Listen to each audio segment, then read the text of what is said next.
نجيب غرشة،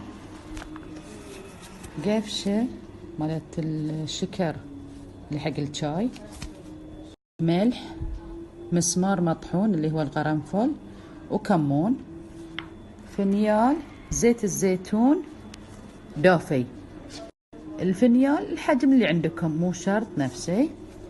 فيكس، فازلين. اول شي ناخذ زيت الزيتون نحطه في الغرشة، دفوت زيت الزيتون. عقب ناخذ هذي نحطه كله داخل.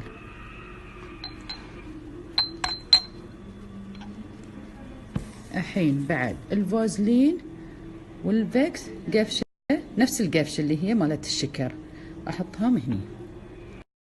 شوفوا قفشة متروسة فازلين،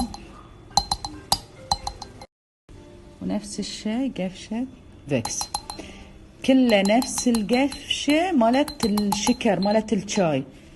شوفوها كله نفس الشي، تخلطونهم عدل زين.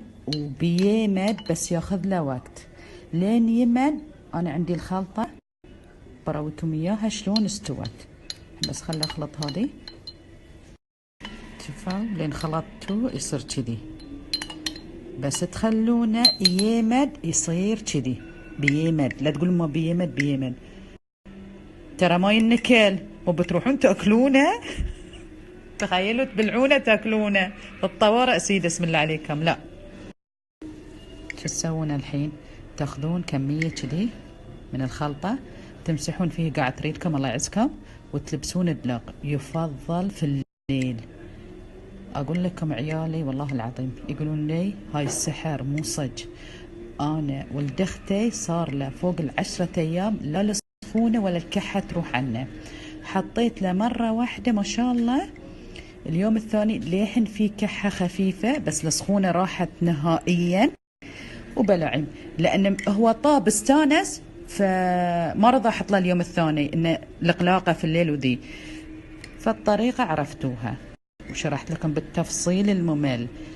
في الليل قبل لا ترقدون تمسحون ريلكم شوي يعني سووا لكم مساج ولبسوا دلاغ ورقدوا فيه، وما عليكم الا العافيه والله يجزاها الجنه.